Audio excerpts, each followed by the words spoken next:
DirecTV Stream has the most local MLB games, which means it's never been easier to. Root for the home team. So whether you're rooting for a Safe. or even a Strike three. or It's out of here. root for your home team with DirecTV Stream, the most MLB games, period. Claim based on total games carried on sports networks. Sports availability varies by zip code and requires choice package.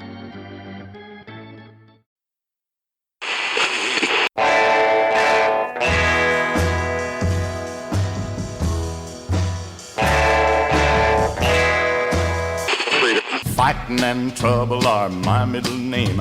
I was raised in the canebrake by an old mama lion. Can't no high-tone woman make me walk the line. You load 16 tons. It's a love that I found ever since you've been around. Your love put me on the top of the world, top of the world. Permit me here and now to promise as a good comrade and a fellow artist that I will not report any of this, whatever it is, to the police.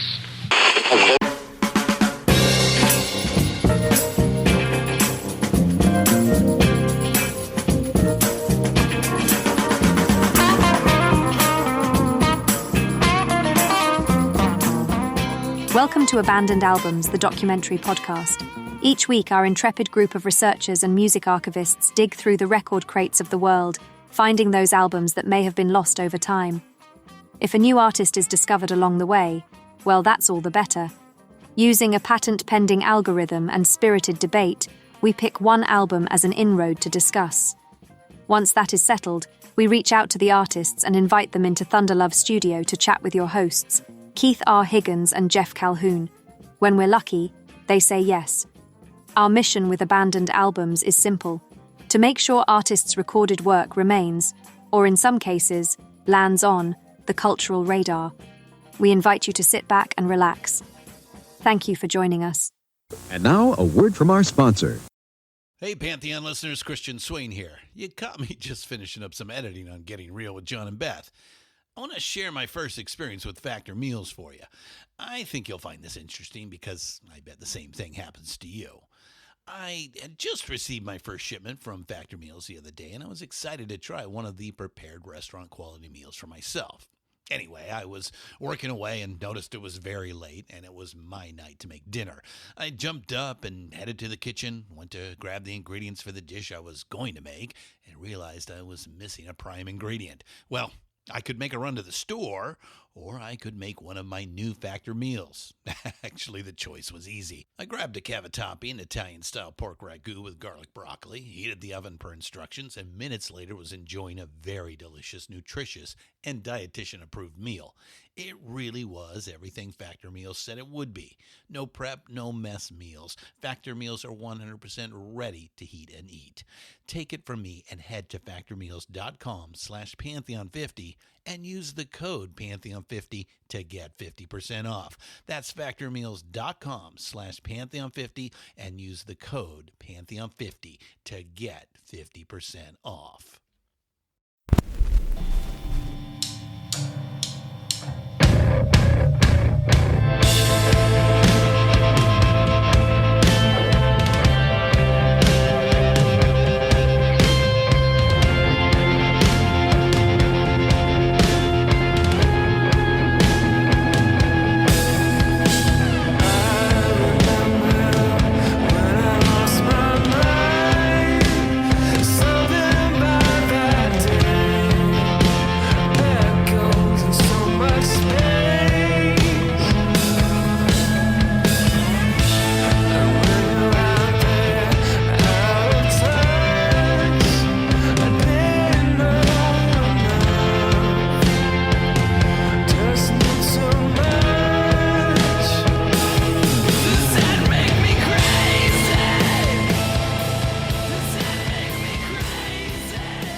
This week, the multi-hyphanate Kemble Walters drops by Thunderlove Studio to talk to Jeff and Keith about his incredible career.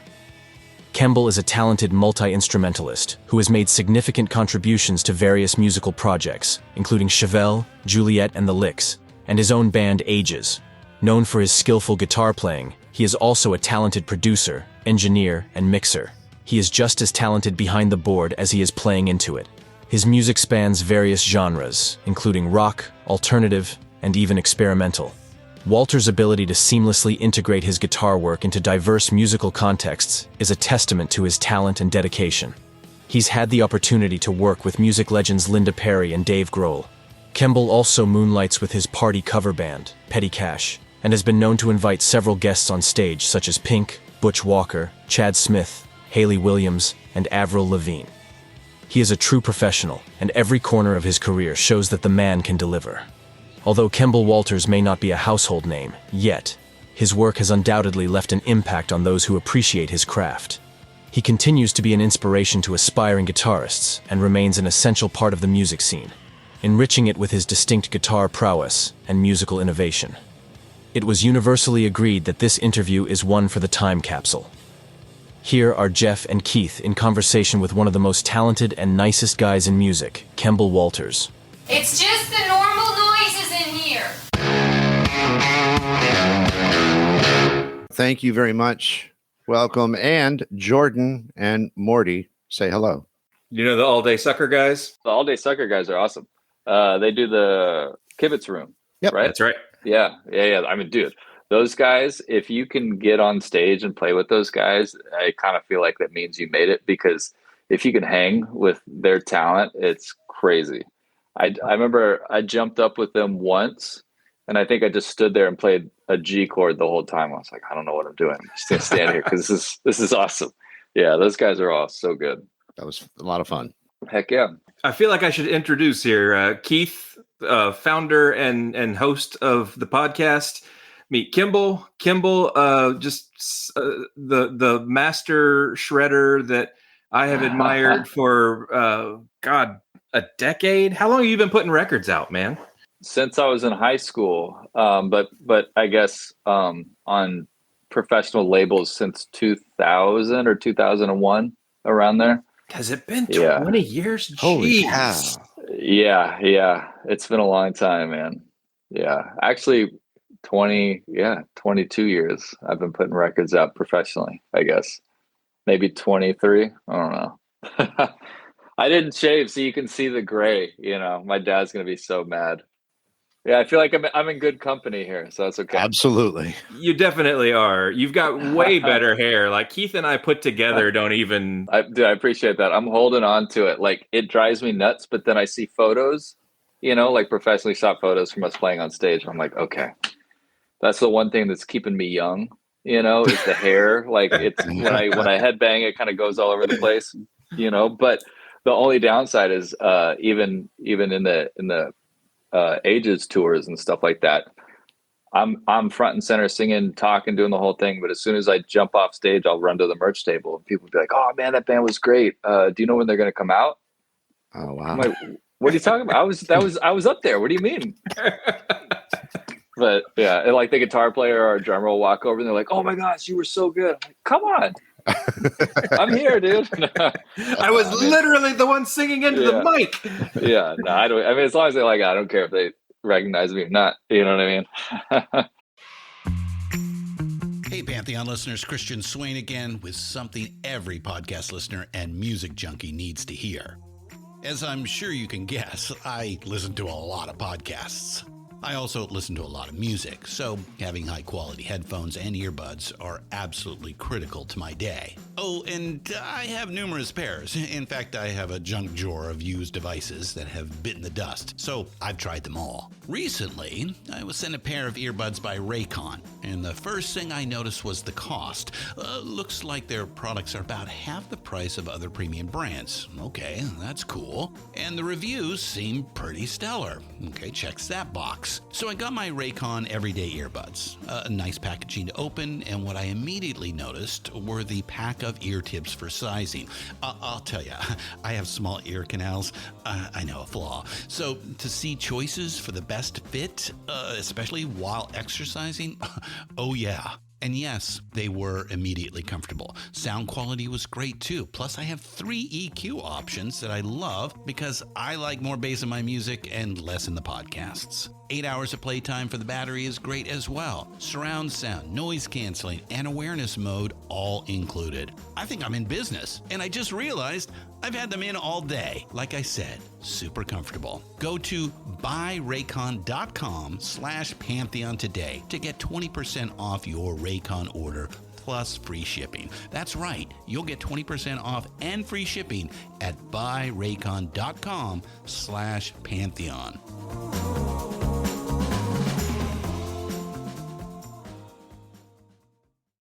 You're one of the guests that we've had on that I think if we took a poll of 10 different people, we might get 10 different responses in what you are best known for. You've had a varied career, and I'm not sure if it's active or not. So I want to start with your relationship with Juliette Lewis from Juliette Lewis and the Licks. Yeah, sure.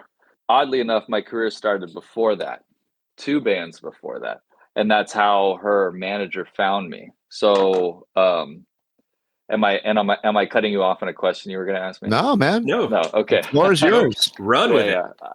I like talking. I like hanging. So you guys can cut me off too. But I was a drummer of this band, The Rise, which was kind of like a Refuse kind of thing. Really crazy, odd time signatures, and we added electronic and stuff. We were scouted and offered a deal through We lost you, Kemble. We lost your audio. Financial problems, and we didn't realize. You are now frozen. Are you guys there? Did I lose you? We lost you for about 15 seconds. So I'm just going to do a quick thing into the Licks. So I was a drummer of this band, The Rise.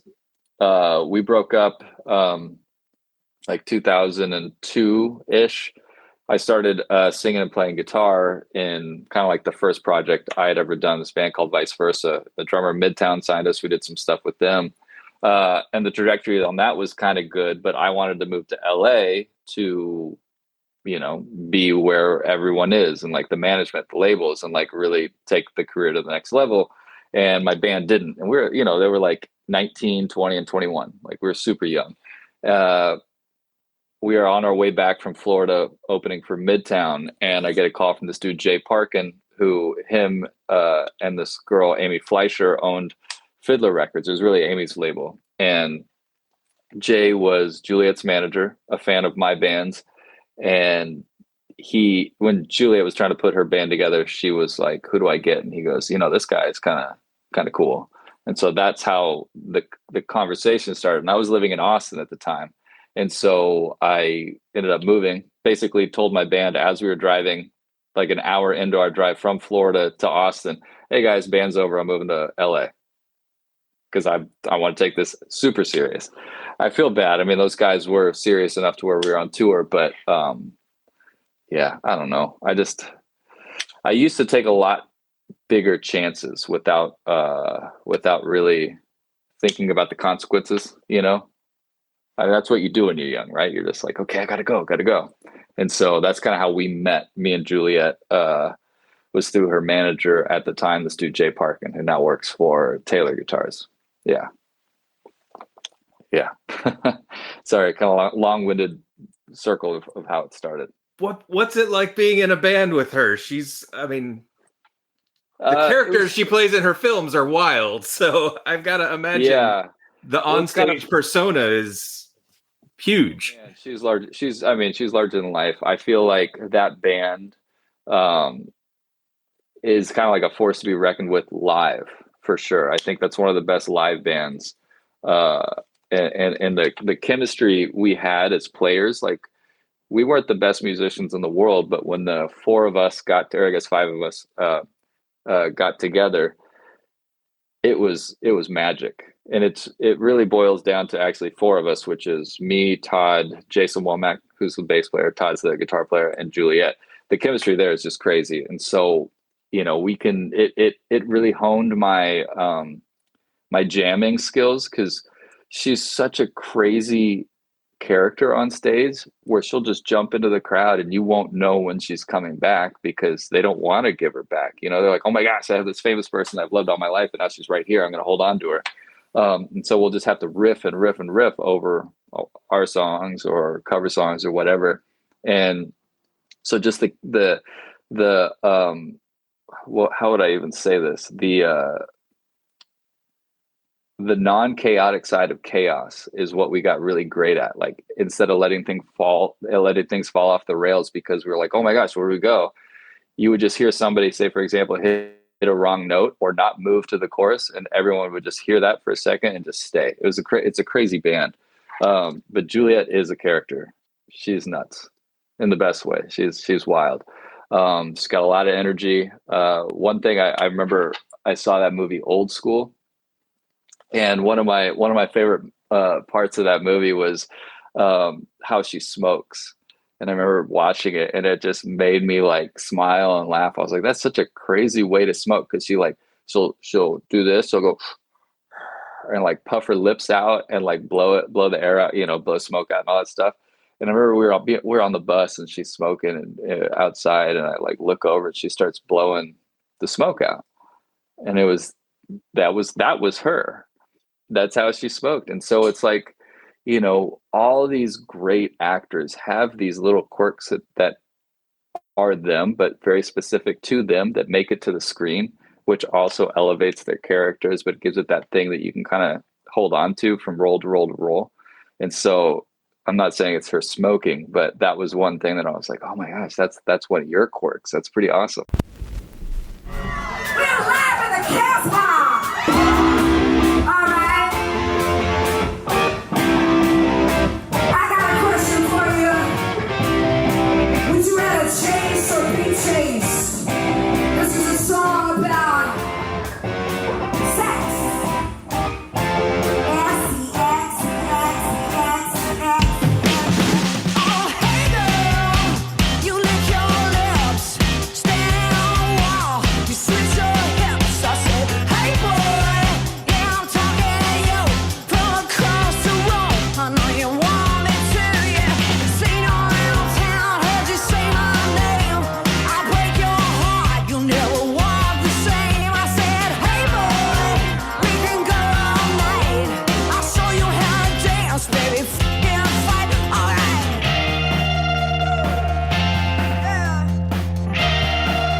Keith, I know you and I both have we have musical crusades.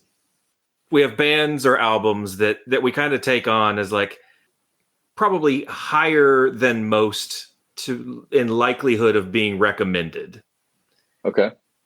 Kemble, your band Aeges is one of the bands that I constantly find myself asking people, are you aware of this? And if not, let me help you fix that. Thank you. I am an enabler and a peddler of your band, and I love that. That project. I want to go all the way back to album number 1. Yep. To the song "Roaches." Oh man, I love that song.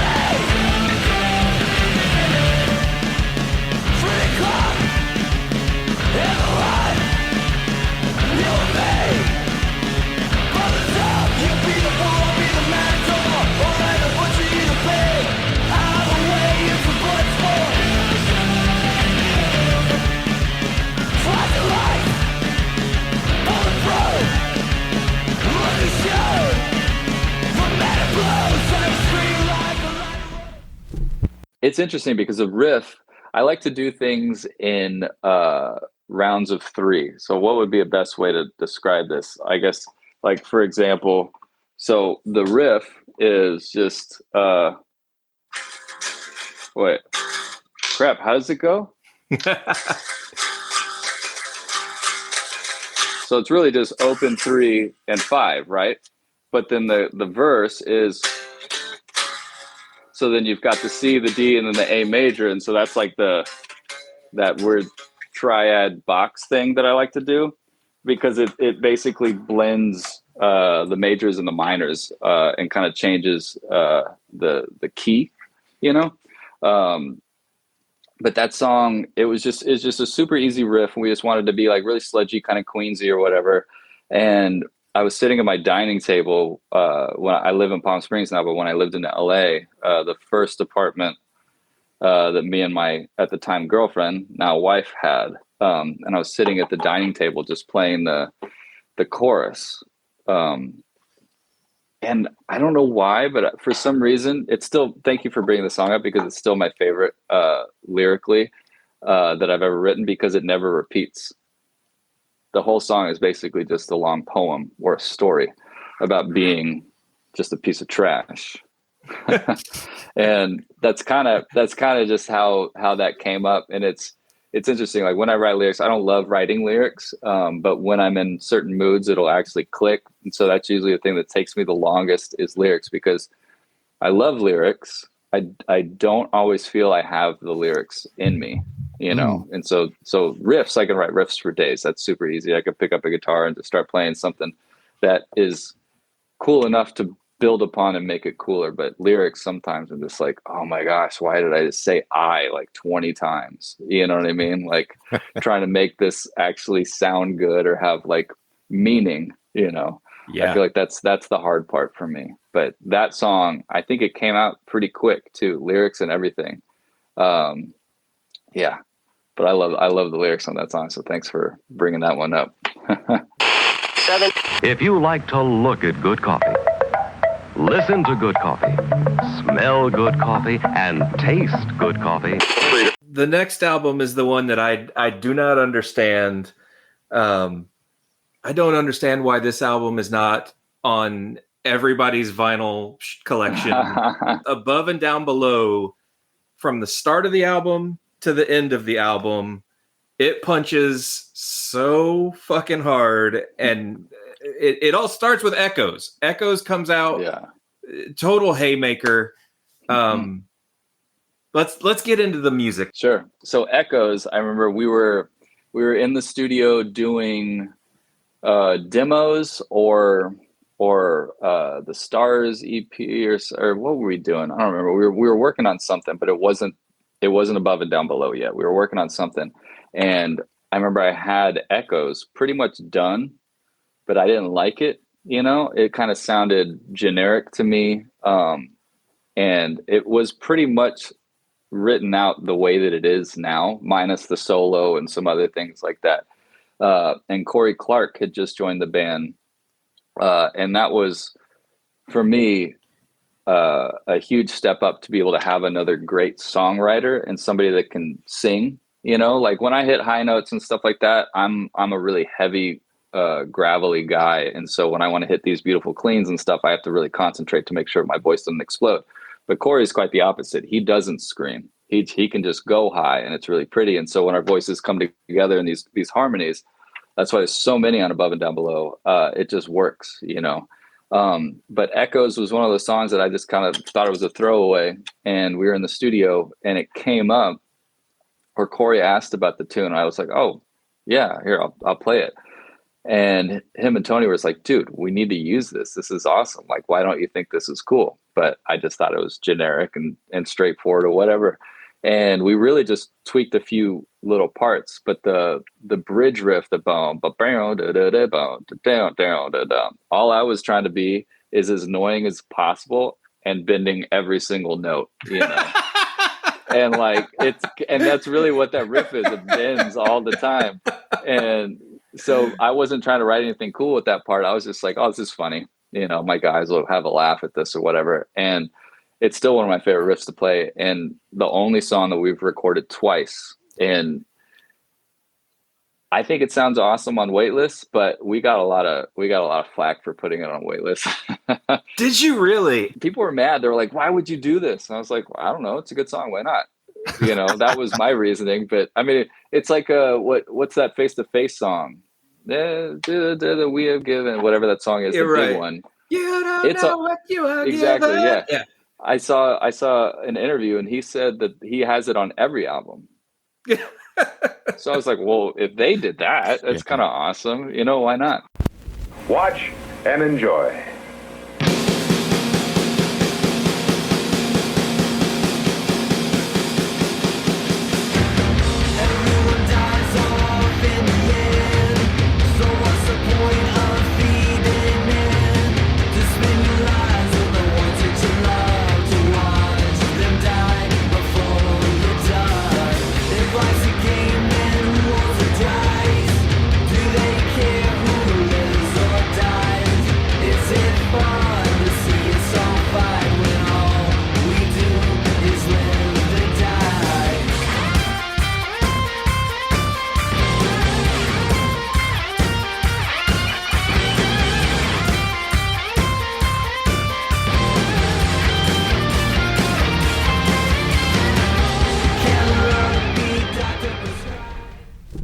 I mean, I love Above and Down Below.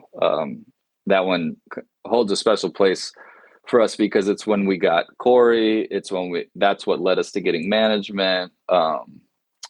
It kind of paved the way to a new label, and and just kind of what our sound was eventually gonna actually be. Because when we did The Bridge, that was more of just like, let's just put out simple kind of hum style failure, like heavy music. But then when we got to Above and Down Below, the musicianship side started to come out a little more, and like Odd Time, stuff like that. Yeah. And I think you're right. I think it's the vocal harmonies that make, but it's also the craftsmanship. There's a recording quality, there's a fidelity to it. The vocal harmonies, I mean, it's all the little shit combined into one sonic force that make it so. And the songs have got to be good for me to say, start to finish, it's amazing. Echoes into The Hunter. I mean, we could talk. I could grill you on The Hunter all night too. Yeah, The Hunter is one of those riffs that like I'm trying to beat. Yeah, good luck. I've kind of come to terms that I will never write a riff like that riff.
And that's the only one I can write like that. Yeah. Because it's slow, it's odd meter, and it's basically almost all of the notes, before the turnaround. And that's the dude Boba Cheryl that's mixed everything for us since Weightless.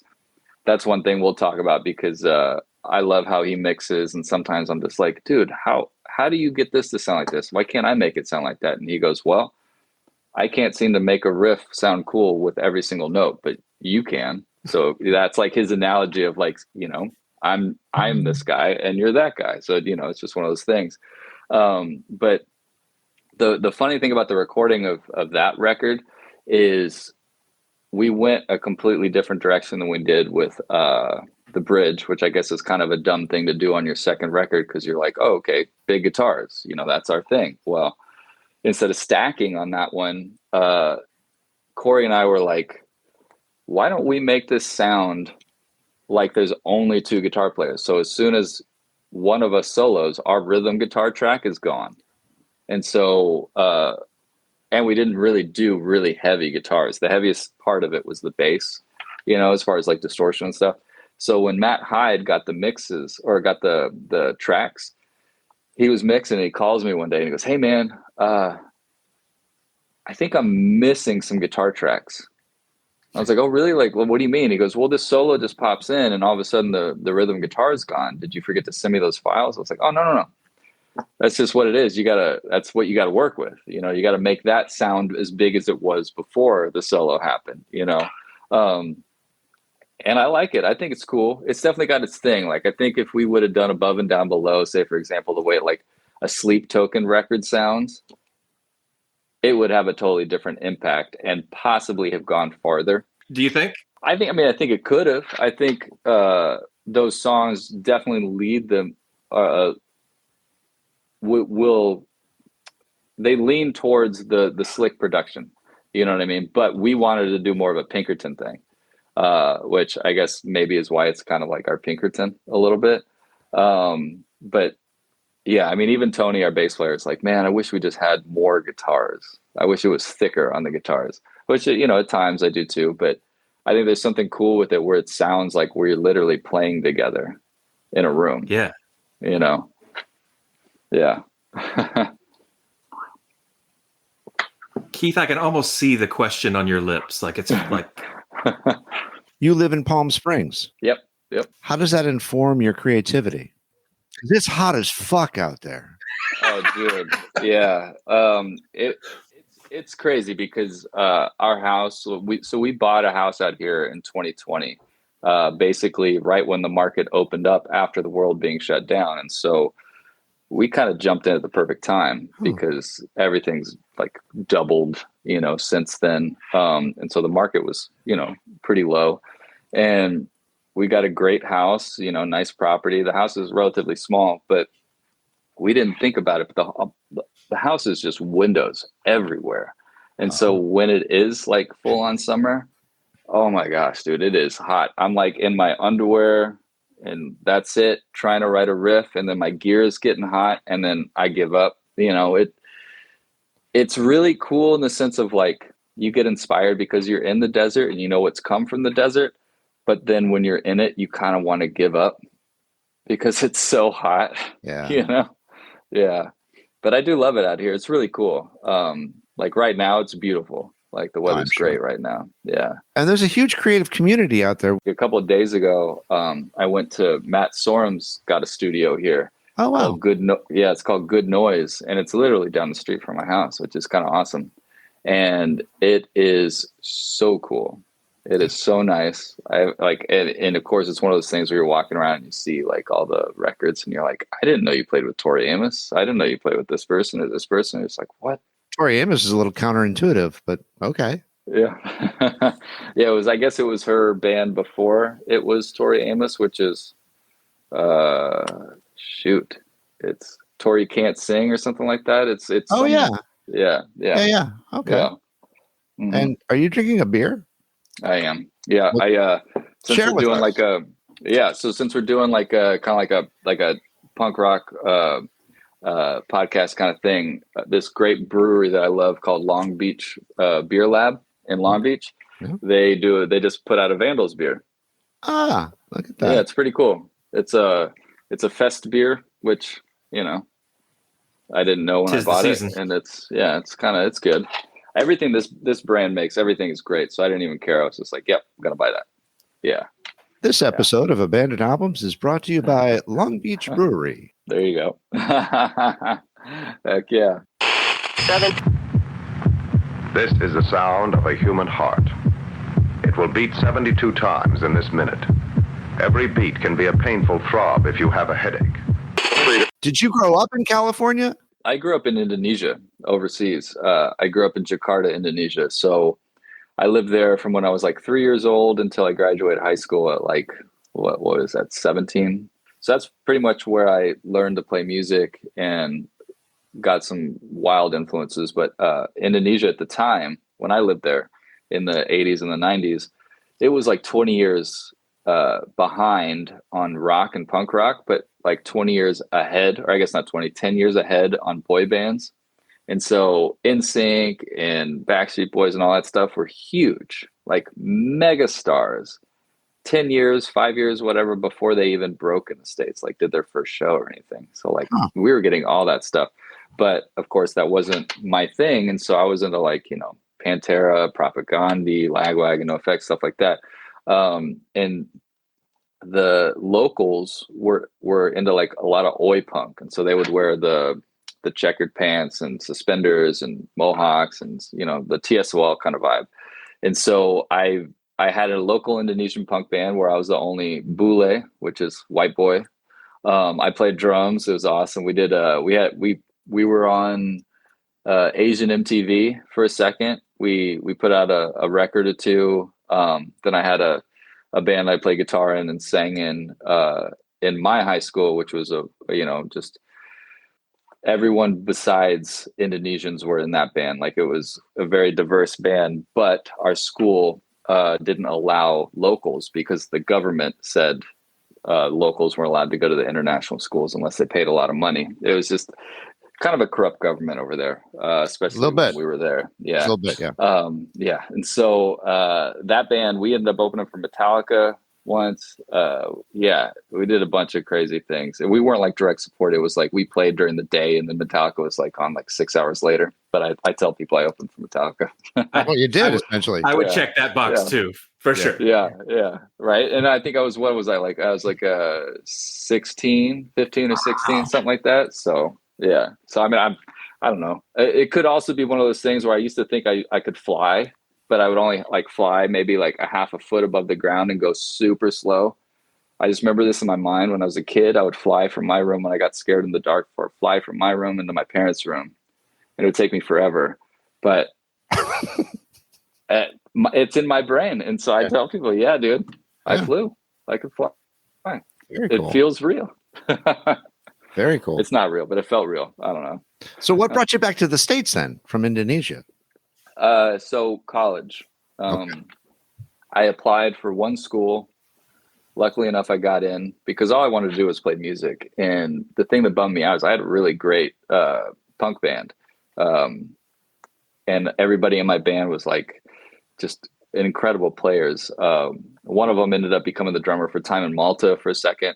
I don't know if you guys know that band, but funny story is my band, The Rise, we went to Europe for a 2-week tour with Time in Malta and Snapcase. And as soon as we got home and that tour ended, the day that everyone got back, Time in Malta fired their drummer and hired my drummer from Indonesia. Wow. From my old high school punk band. I was just like, what? That's crazy. We were almost on the tour together, both drummers. Yeah. So I moved to Austin.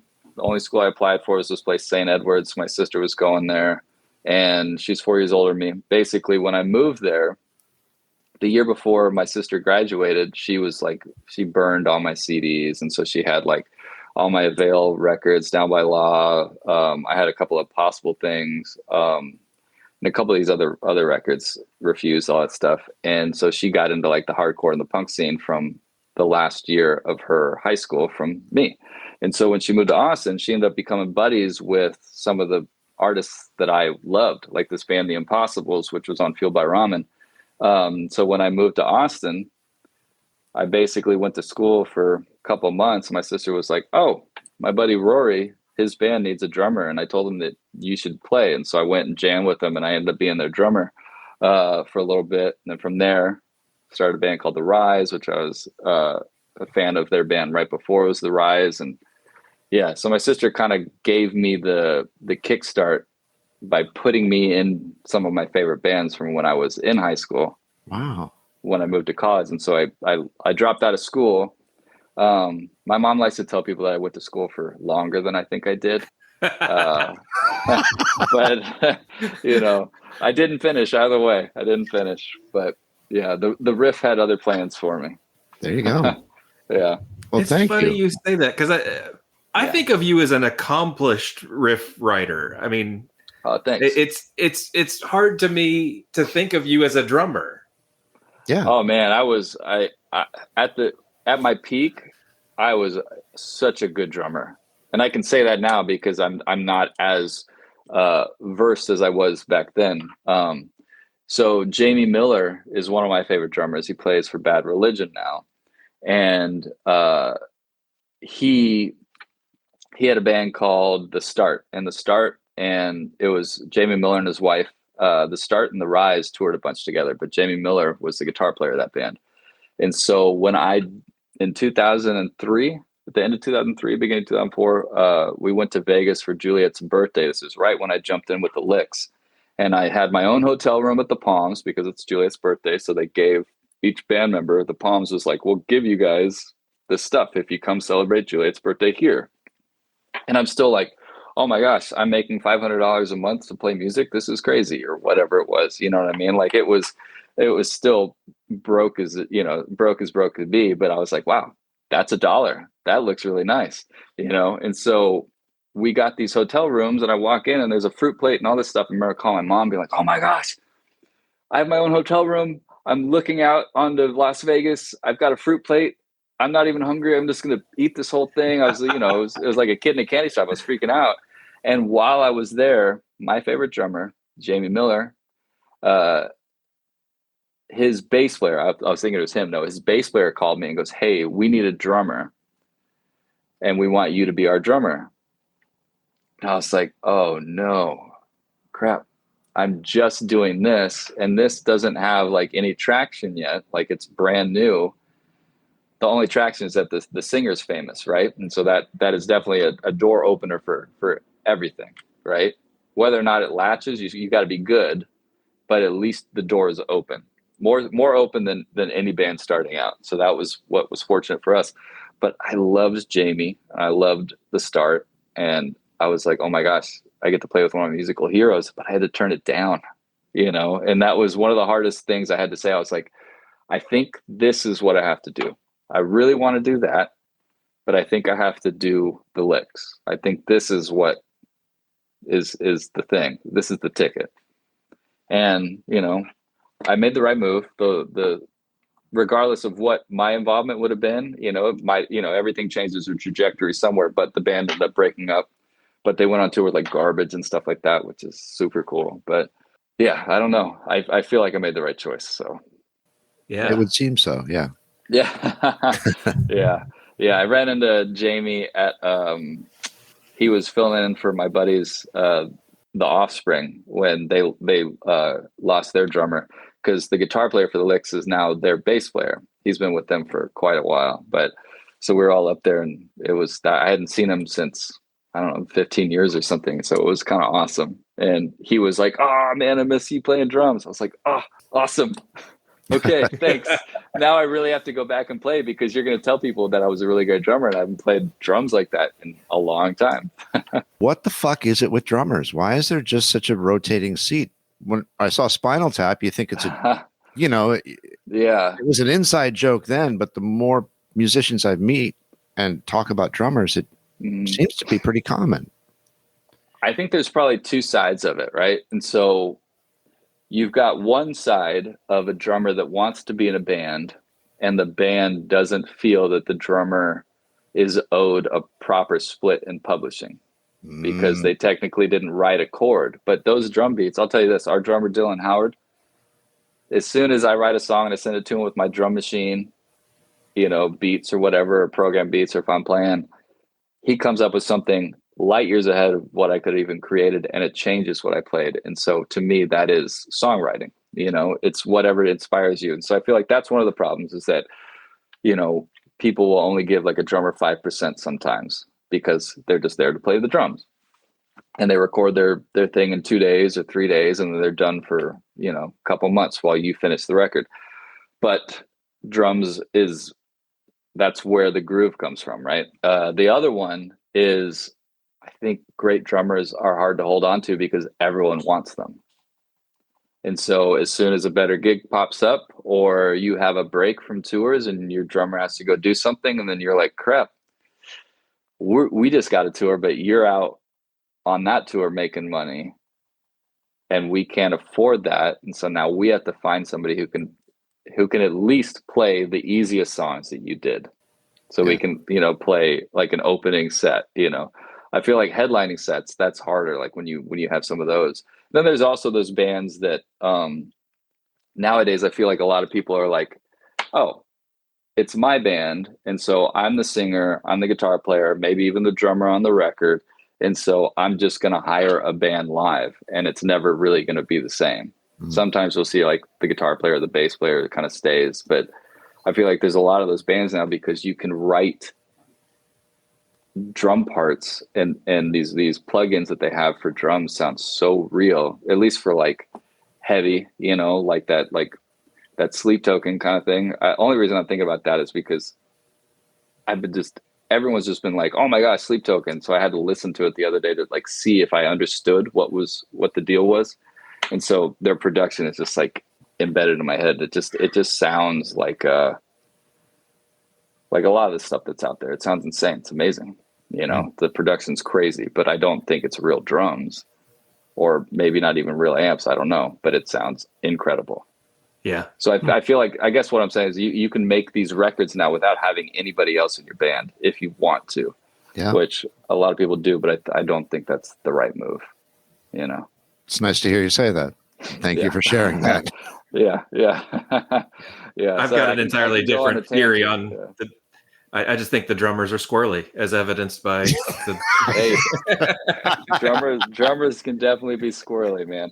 Dude, I mean, I can say it now. Our old drummer who was on Above and Down Below, that guy sucks. He's an awful person, and that guy sucks. So talk about squirrely drummers. That guy can go suck a nut somewhere. It's just that guy sucks. Tell us how you really feel, Kemble. Yeah. I know, it's funny. I was about to do this. My wife goes, don't anyone mad. Don't say anything bad about anybody. I'm like, oh, it's cool. Fine, I won't. You know, but screw that guy. Let's turn the page. Let's move on from Above and Down Below, and get to Weightless, because Weightless, if Above and Down Below was the transition to Aegis sounding like you should be selling millions of records, Weightless had a maturity to it that it sounds like the third record in your catalog. It sounds like a band that's been writing together for a while, touring together for a while, knows one another pretty well. And I imagine those songs probably wrote themselves or pretty quickly, because of the cohesiveness and the tightness of the tunes. Yeah, those songs kind of came together. The staple tunes, I feel like, came together really quick. Like Weightless, that was one that I just wrote front to back, and we didn't change a single thing about it. You know, like the drum pattern, the harmonies, everything, I think stayed exactly the same.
And then another Wasteland.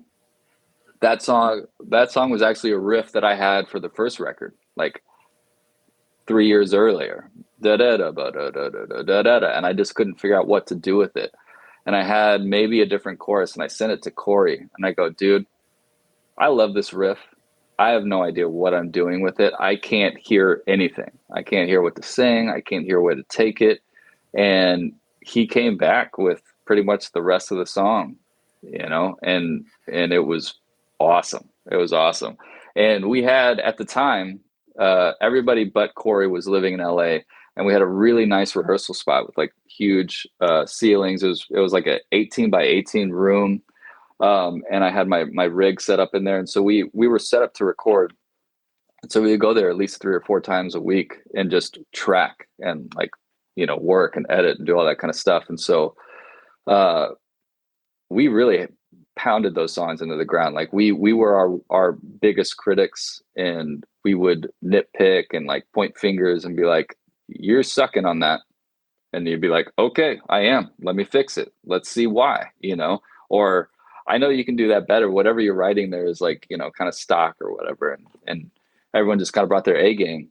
The funny thing about that's when we got signed to Century Media or another Century or Sony or whichever era of that record that is what the label was. I guess it was originally Another Century, then Century Media, then it became Sony Red, which was chaotic in itself, because you're I guess daily getting an email from somebody that you've never met before because the last person you got an email from got fired or quit or something. So it's like, oh my gosh, where's our person? So that was the one thing that was a little squirrely about the Weightless era, is that it was the biggest label we were on, but also like it, I guess coming with that territory, it's just like, oh my gosh, this is who's our person, where do we fit?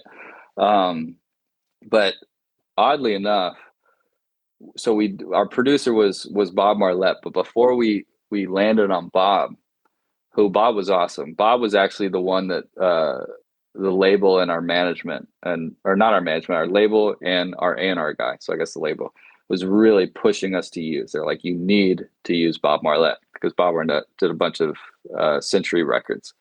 And when we had a meeting with him, he was awesome. But the guys that we had on board were Alan Johannes from Queens and 11 and all that. He was in, for the price that what we could afford, the dates, everything, he was in.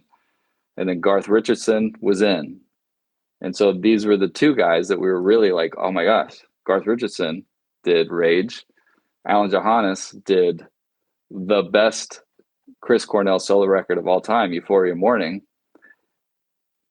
Who would we go with? And we were like, let's go with Alan Johannes. And then as we were in talks, the label kind of was like, meet with Bob, see how that goes. And it went great. We ended up doing the record with him. But the one thing that happened with the Bob recordings was that we would sit down with acoustic. You want to hear everything on acoustic. So we play everything on acoustic, and a lot of our songs will have screaming at certain points. And as soon as I would go to scream on acoustic guitar, it's freaking embarrassing, uncomfortable. As soon as I would like open my mouth to scream, he would, no joke, he'd be like, oh, hold on. I don't know if I like that. I was like, wait, what? Okay. So then we go to the next ones. So I guess that kind of explains why that record is so melody driven. It's tight. And I love that record. I think it's freaking awesome. I think the vocals are the best vocals that we've done. Because then I'm not sure if you were going to bring this up or not, but after that record, the next record, Corey wasn't there anymore. And so all the harmonies and everything that we're used to doing, I'm now just doing for me. And so I don't have my yin to my yang is kind of what he is. I feel like he's awesome. He's back now, which is super exciting. Yeah. But no, yeah, you jumped, you bumped the needle ahead on the record a little bit. Sorry. Because I I do want to ask about A Reason Why, because A Reason Why is it's pretty heady. It's pretty what am I looking for here? Existential on a lot of levels. Yeah, so that one's Corey. He wrote all those lyrics, and they are so good.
lyrics they're always informed from where you're at the moment, and so I haven't fully had this conversation with Corey, but I know that he left for his reasons when he had to leave. And I feel like you can hear some of those things in those lyrics, whatever he was fighting through or experiencing. Like, he was a very, very, he's a smart dude, and he thinks a lot. And so that song in particular has definitely got some heavy lyrics to it. When he left, was it a difficult choice to soldier on without him? Because the next album, Drummond, did have a little bit of it's still Aegis. It's still a Kemble record, but it did take a shift. Drama was one of those records that, like, I was kind of trying to do what we did with Weightless, but not do it again. I wanted to know where it was going next, because we didn't have like the big choruses, like the All of Me or the intro riff of Better, like the big, heavy, like sludgy kind of stuff. It was more brash and punk rock, I guess. And that was one of the things, is Tony was like, we don't have a fast song, we don't have a short song, and so that's Drifter. Actually, I have it right here. Drifter. Pain was one. I love that song. Pain's one of my favorites. I think that one's super fun. This record is very much what was happening in our lives. Like, we had left our label. Like, A Room Full of Mirrors is basically based on how we felt about our experience at that moment, dealing with some of the people we had to deal with. There's a lot of emotion on this record, like, we were just dealing with some stuff. Yeah. And we had met Ali Dickety, I think that's how you say his last name, from the Virgin Mary's opening for Crowbot. And I actually mixed a bunch of stuff for their band, the Virgin Marys. And I got Ali on Dream State. And then I got Ben Flanagan, the singer of Black Map, to sing the harmonies on Blind and Dreaming, because Blind and Dreaming had all this like call and answer stuff. And without having the Corey, the other voice, I needed something. And so I was like, let's, hip hop always has, guests. Let's try to get some guests on here. I think that's all we got, was just him, those two guys. Oh no, we had Jonah Nimoy, who plays guitar in Offspring now. He's on Drifter, Roomful of Mirrors, and some other ones. Yeah, sorry, I'm looking down because I'm looking at I got the record right here. Yeah.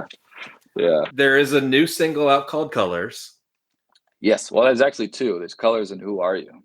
Yeah. Corey on both of those? Nope. Corey's not on both either of those. Corey's actually not on anything that's coming out in the near future. We're working on stuff now.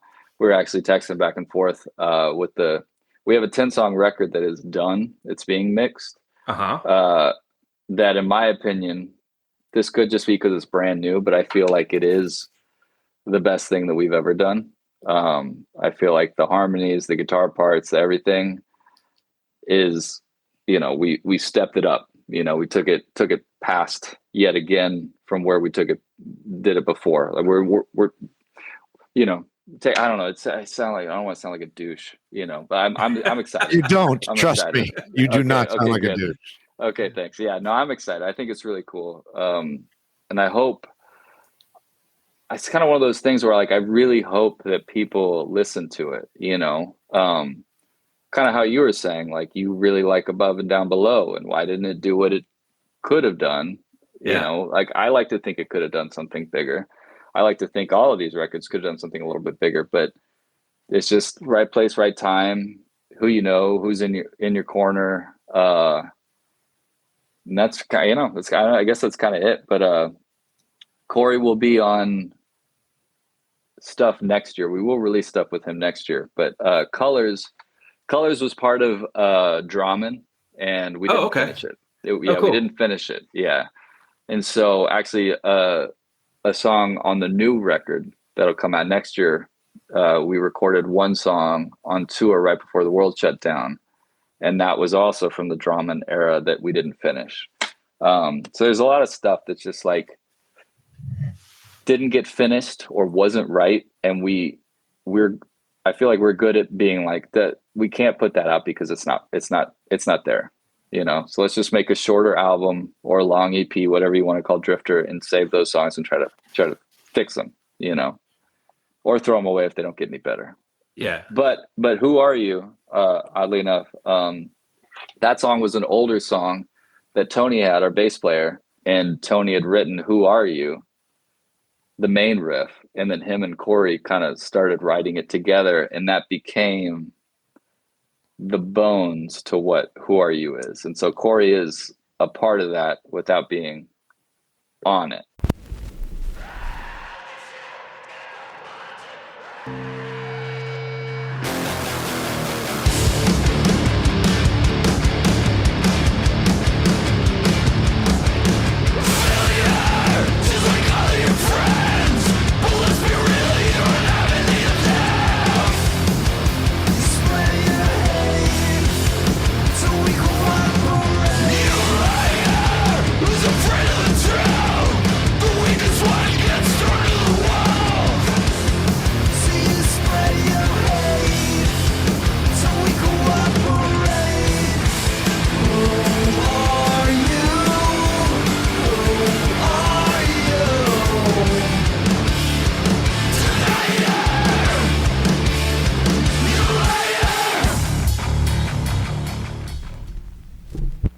How do you find yourself touring with Chevelle? What's the connective tissue there? So what I like to tell everybody in the industry is be nice to everyone and make as many friends as you can. And you don't have to be best friends, but at least leave the conversation with them saying, wow, that guy's really nice. You know, I would have expected him to be a prick or something like that, but he's really nice. You know, leave an imprint on everyone if you can. And so by saying that, I ended up doing their producer, Joe Barisi, who did the last 4 records. He used to do or does this recording school called Pro Sound Workshop. And my buddy Aaron, who plays drums in ISIS, is now like freaking TV music score extraordinaire guy. He was supposed to play drums for Joe for his recording school, his recording intensive that he did, but he couldn't make it. And he was like, hey, can you do it? And that's kind of how I met Joe. I ended up playing drums and did some guitars for Joe's school. Did it for a couple of years. You know, it would be like every few months or whatever we'd do it. And through that, Joe and I became really good buddies. And when we were on the Waitlist record, our management and all of them, I would be like, dude, Chevelle just released La Gargola and it's awesome. This is the band that we should be touring with right now. This seems to make sense. You know, it was heavy. It was the melodies, everything. It was just kind of like exactly what Waitlist was, but wasn't, you know, so it fit together. And we couldn't get through to anybody on their team, you know, at least that's what I was hearing and stuff. And so the last resort was, okay, I might have to pull a favor. And that favor was asking Joe. I brought a CD over. I said, hey, dude, you know about my band Aeges. We want to tour with Chevelle super bad, but I don't know if you feel comfortable sharing that information. Like, even if you like Aeges or not, I don't know. I'm not trying to push you, but if you think Aeges is cool and you think they would like it, if you wouldn't mind just passing it on and saying, these guys are interested. And he was like, oh yeah. 24 hours later, we had a offer, like a money offer. Like, we would like to take you out for 10 shows, because they're smart, you know. They're family guys. They love the hang. They like good people. The crew, everybody on that run or on all the runs they do is just the best. And so they were like, oh, let's test the waters with Aeges. We like this band, so we'll take them out for 10 shows. We do 10 shows.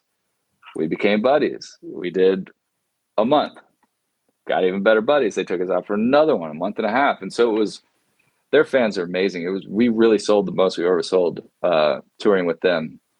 And then by being a nice guy and actually just becoming friends with them, Pete would fly out to LA, him and his wife, every now and then, and just be like, yo, dude, we're in town. You and your wife want to come hang? We would just go get some drinks, chill. There was no there was no motive, you know, it was just straight up just a good time, you know, enjoying each other's company and being like, oh my gosh, you know, I'm a fan and now I'm a friend. This is cool, you know? So I remember I was in the Whole Foods parking lot one day and I got the call. I had been touring with this band, The New Regime, which is Alon Rubin from Nine Inch Nails' band. And I was playing bass for them. First time I'd ever really done touring bass, right? And Pete called and he's like, hey dude, I saw some photos of you playing bass. You like bass? I was like, yeah, man, I like bass. You know, I like all the instruments as long as the band's cool and the people are cool, you know, because you're really only playing it for 45 minutes to 2 hours. Everything else is you're just with people, you know. Sure, so as long as the hang is good. Yeah. And then that's kind of when I got it wasn't the official ask, but it was hey, would you be interested? Yeah. And so that's kind of where it started, and it worked out. The scale is mind-boggling to pull up Chevelle on Spotify and see that number, like 250 million. That's so many streams, and I've seen some photos of the stages you've played. When you go out with those guys, it's wall-to-wall bangers. Oh, dude, the set too. It's kind of funny because, you know, I'll throw my input at the end, you know, but they're always making the sets. It's Pete and Sam making the set lists and everything. And I'll just give my input, whether or not it's, you know, like jotted or just like, okay, but we really like this, so we're gonna stick with this, whatever.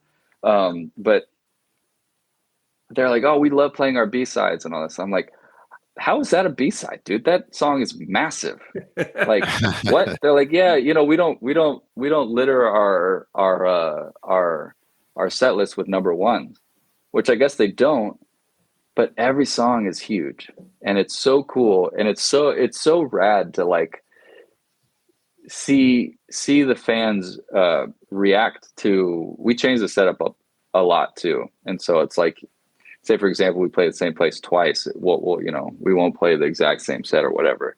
But to see these people reacting the way they do to like the new songs, which Neuradius is my favorite album that they've done. Like when they sent that to me, I was like, oh crap, you guys just evolve and evolve and evolve and never look back. You know, you guys, they're one of those bands that doesn't write the same record twice, which I think is cool, because when you have that many number ones, that many records sold, that many fans, and you know, they're not in their 20s anymore. A lot of those bands of the same caliber resort to what's been working. You know, let's make this a little easier on ourselves. Let's give the fans what worked before. But they don't. They like the challenge, and they're just like they're still writing music for themselves, which I think is really cool. You know, is there room in that creative process for? Do you ever see yourself going into the studio and writing with them and being a part of the creation process with them? Yeah. I mean, writing, I don't know, because Pete writes everything, you know, and it's like, why mess with success? You know what I mean? You've got your proven recipe, and it's obviously way better than my recipe has been, you know, like it's success, you know? But I did build a studio in Pete's basement.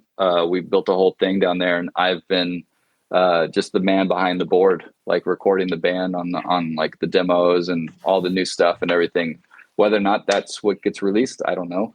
But it is pretty cool I feel like they've included me and figured out a way to include me without giving up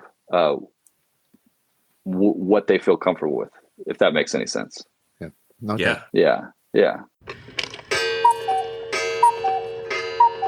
Look, I'm really, really happy that you're playing in front of 11,000 seats, sure, 12,000 seats. But I'm also equally happy that there seems to be one in the chamber and another clip behind it on the Aeges stuff. Hopefully we tour more, you know, that is what I love to do, but there will definitely be more music. You know, it's just one of those things. Why why put it away if it's not done? Right. Yeah. Fair enough. Thank you for the time. Very much. This was really fun. Thank you guys for having me. I appreciate it. This was super fun.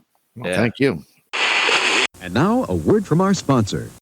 My yoga studio is a temple to flexibility, and so is my business. Thanks to my Amex Business Gold Card, it automatically flexes with my monthly spending, so I can get extra points on purchases like my Metro card and my new stereo system. Check it out.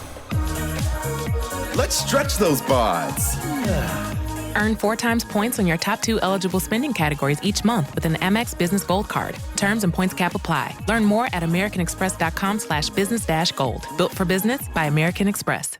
Many thanks to Kemble for sharing his time and his stories. Be sure to check him out on all the socials and at his website, KembleWalters.com. We have links to all of those in the show notes. This episode of Abandoned Albums was written and produced by Keith R. Higgins and Jeff Calhoun. The show was recorded at Thunderlove Studio, where it was engineered by Daphne Morris, with help from John Thomas. Abandoned Albums was edited by Mike Hunt. Our theme song is Booty Cooler by Shuggy Otis. In the opening of the show, the songs you heard were Rumble by Link Ray, 16 Tons by Tennessee Ernie Ford, and the Carpenters' classic Top of the World, performed by Shonen Knife. You can stream all of those songs and artists wherever you stream your favorite music. Original music by Mike Pellegrino. The songs you heard during this podcast were Aeges covering the Gnarls Barkley tune Crazy, and Juliette Lewis and the Licks with Any Way You Want. You also listened to the following Aeges songs: Roaches, Echoes, The Hunter, Weightless, A Reason Why, and lastly, Who Are You? You can stream Aeges and Juliette Lewis and the Licks wherever you stream your favorite music. Be sure to check out Kemble at KembleWalters.com. Please remember to support independent artists. If you like what you've heard, please be sure to subscribe and leave us a rating. It really does help. Thanks for listening. Grazie. Daily Leaf. Rob Janicki. Mike Pellegrino. Therina Bella. Ronnie Barnett. S.W. Loudon. Michael Janicki. Peyton Janicki. And our executive producer, Rufus Thunderlove. Abandoned Albums receives funding from Damon Pharmaceuticals, the makers of Ben Affleck. Ben Affleck is the only chewable tablet made to combat stomach unease associated with mediocrity. Taken daily, Ben Affleck can help combat explosive gastrointestinal shame. You can find a multitude of flavors in the incontinence section of your local pharmacy. Ben Affleck, save yourself the embarrassment. The side effects include dry mouth, headache, anal leakage, muscle soreness, bad decisions, gender confusion, constipation, evil spirit possession, and banality. Use only as directed.